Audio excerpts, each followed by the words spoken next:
The Ambazonian Constituent Assembly is ongoing in Washington, D.C. While at the United Nations, Israel's war in Gaza collided with global diplomacy as Prime Minister Benjamin Netanyahu faced a walkout from delegates while delivering his address. Yet, beyond the strikes and speeches, another fault line is emerging. The United States President Donald Trump has drawn a red line, declaring Israel will not be permitted to annex the West Bank.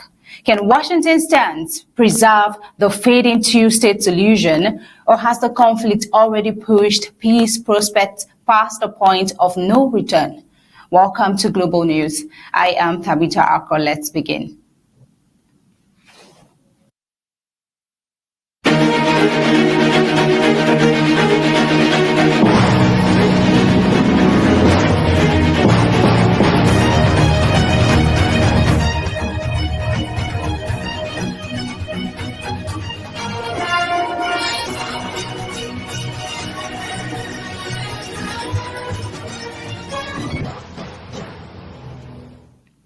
The long-awaited Ambazonian Strategic Constituent Assembly has officially commenced in Washington, D.C., marking a historic milestone in the journey toward effective governance and self-determination for the people of Ambazonia. Delegates and representatives from across the Ambazonian territories and diaspora have gathered in person and virtually to take part in this pivotal event. While a number of participants have joined the assembly live in the U.S. Capitol, others are connected via Zoom, demonstrating the global solidarity and commitment of Ambazonians to shaping their national future. Excitement and anticipation filled the air as President Samuel Ikome Sako delivered the opening remarks. In his address, he emphasized the purpose of the Ambazonian Strategic Constituent Assembly as a strategic platform to chart a clear, unified course for the Ambazonian struggle. He reiterated the Assembly's role in laying the groundwork for credible governance structures and forward-looking political strategies. Now, this is not just a meeting. It is a defining moment in our national history, President Sako said. Ambazonian Strategic Constituent Assembly represents the collective will of the Ambazonian people to build a just, accountable, and democratic society.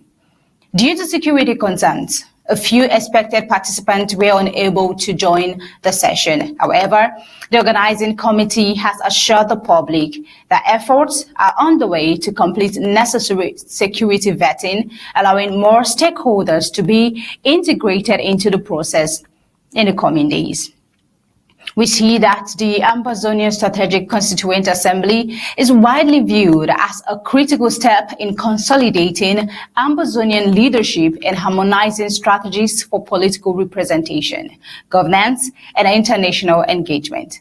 As the Assembly unfolds, expectations remain unchanged, and the Ambazonian community continues to rally around the shared vision of freedom, unity, and sustainable national building. Now, away from that, taking you over to the war in Gaza and President Netanyahu's, Prime Minister Netanyahu's speech at the United Nations General Assembly, a dramatic walkout by UN delegates punctuated Prime Minister Benjamin Netanyahu's address to the General Assembly on Friday as Israel's offensive in Gaza escalates and the United States President Donald Trump takes a rear stand against Israeli annexation plans. We see that hundreds of diplomats fired out ahead of Netanyahu's speech, objecting to the tone and content of his address, especially his rejection of recent recognition of Palestinian statehood.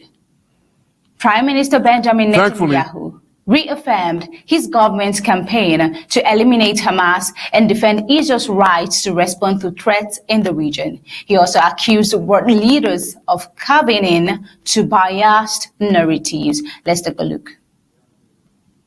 So to the remaining Hamas leaders and to the jailers of our hostages, I now say, lay down your arms.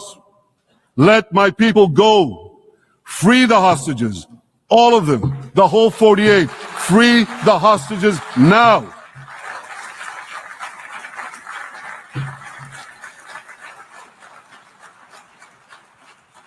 If you do, you will live. If you don't, Israel will hunt you down. Israel would hunt you down.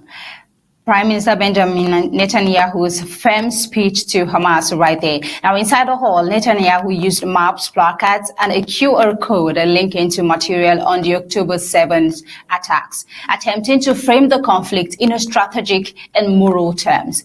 Yet, those visual gestures could not mask the diplomatic isolation he faced. Now, what does the walkout signal about Israel's standing in multilateral diplomacy? And can any speech reverse that isolation? We see that concurrently, Prime Minister Benjamin Netanyahu has stated in the past that Israel might be facing a level of isolation, but how long would that hold? While Netanyahu ordered Hamas to release hostages in his statement, President Trump issued a sharp rebuke to Israeli ambitions in the occupied West Bank. From the Oval Office, he declared that he will not allow Israel to annex the West Bank. Let's take a look. I will not allow Israel to annex the West Bank. No, I will not allow it. It's not going to happen. Did you speak with Netanyahu about this directly? Yeah, but I'm not going to allow it. Whether I spoke to him or not, I did. But I'm not allowing Israel to annex the West Bank. Concern among global powers about the collapse of the two-state framework. Saudi Arabia's foreign minister said Trump understands very well the risks Israel's annexation would pose. Is Trump's assertion credible in restraining a coalition government whose far-right partners demand annexation? And what leverage does the U.S. have in this situation? Netanyahu made no mention of the annexation issue during his United Nations Assembly address. Now, the silence could signal maybe an attempt to sideline the controversy before their scheduled meeting in Washington on Monday. Meanwhile, on the ground in Gaza, residents reported relentless overnight strikes across Gaza City and northern areas. The United Nations estimates that more than 250,000 people have fled their homes in the last month alone. Medecins Sans Frontiers announced it was withdrawing staff from Gaza City, citing untenable security conditions.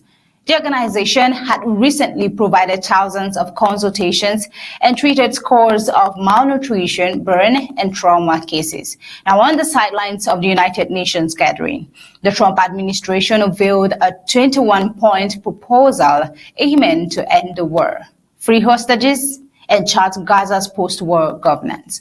Now, one central component, a phased Israeli withdrawal in exchange for immediate hostage release.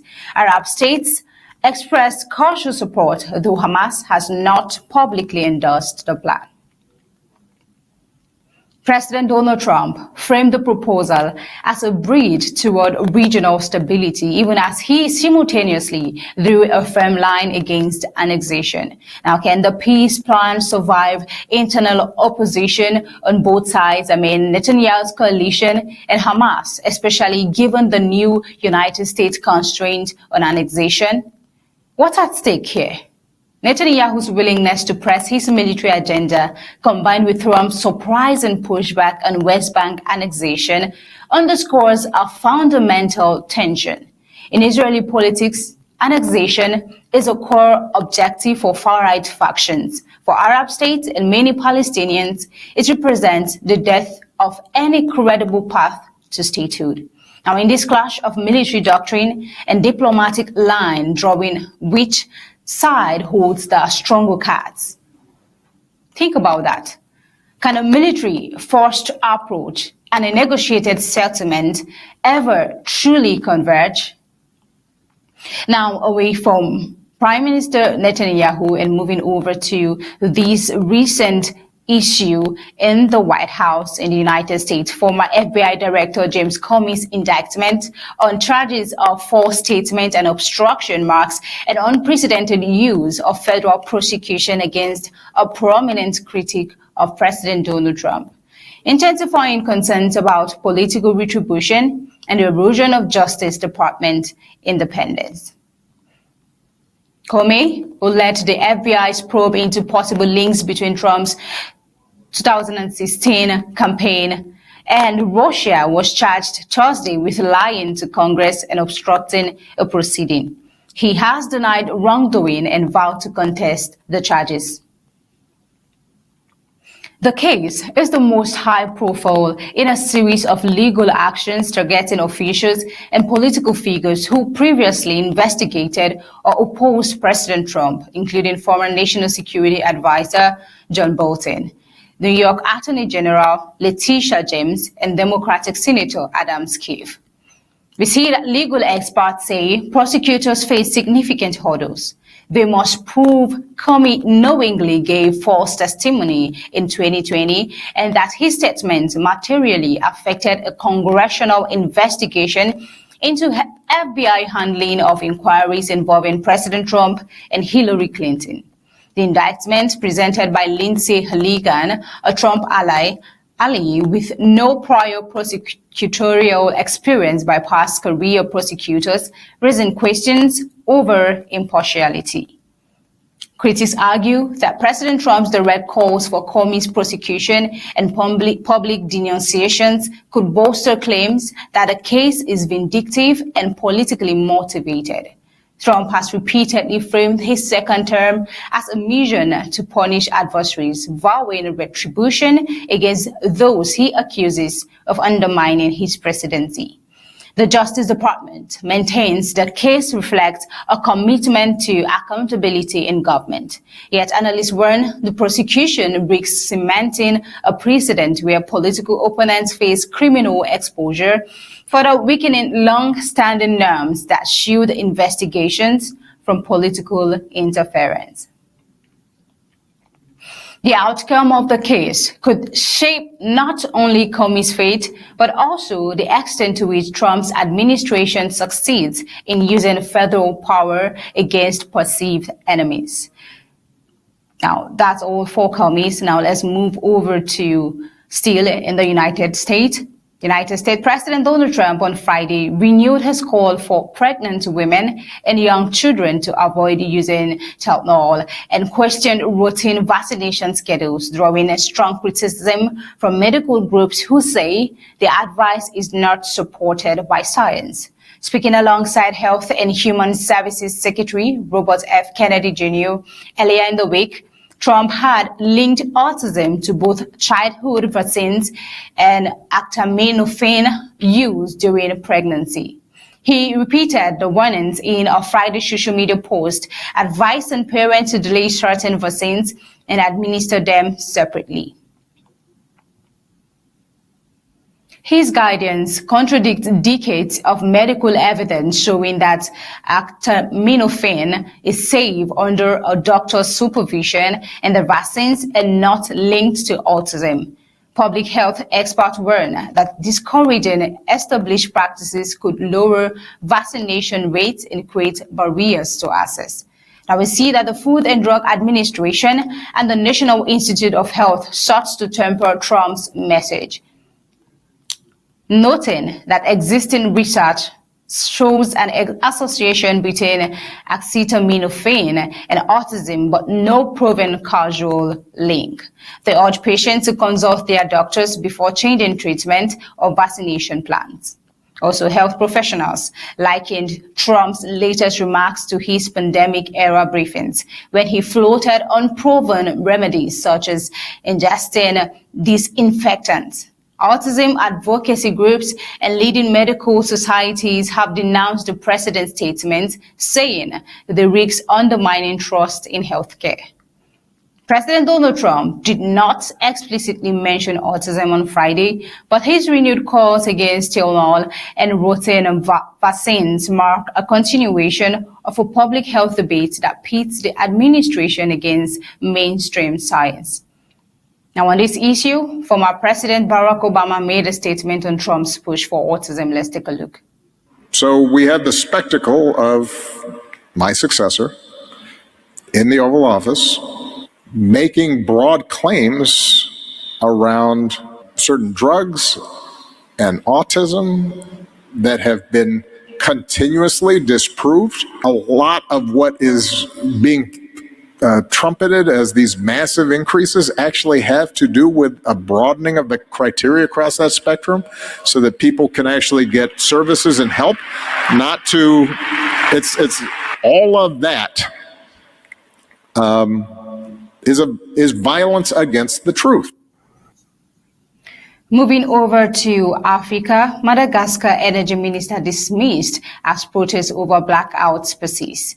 Madagascar's President Andry Rajoelina has dismissed the country's energy minister in an attempt to calm mounting unrest over nationwide power and water blackouts. But protest organizers have vowed to continue demonstrations. The African island nation has faced days of unrest as residents express frustration over outages lasting up to 12 hours a day. The protests, led largely by students and young workers, have escalated into violent clashes with security forces, leaving at least 5 people dead. Police have used tear gas and rubber bullets to disperse crowds, while looting has spread across the capital, Antananarivo. Now, businesses have reported attacks and theft during the turmoil. Protesters accuse security forces of focusing on suppressing demonstrations rather than protecting communities from criminal gangs. Some residents have stepped in to clean debris and restore order in parts of the city. Despite Rajoelina's dismissal of the energy minister, protest leaders insist that the government must present concrete solutions to restore reliable electricity and water services. Students say the crisis has disrupted education, with classes at the University of Ankatso suspended for weeks.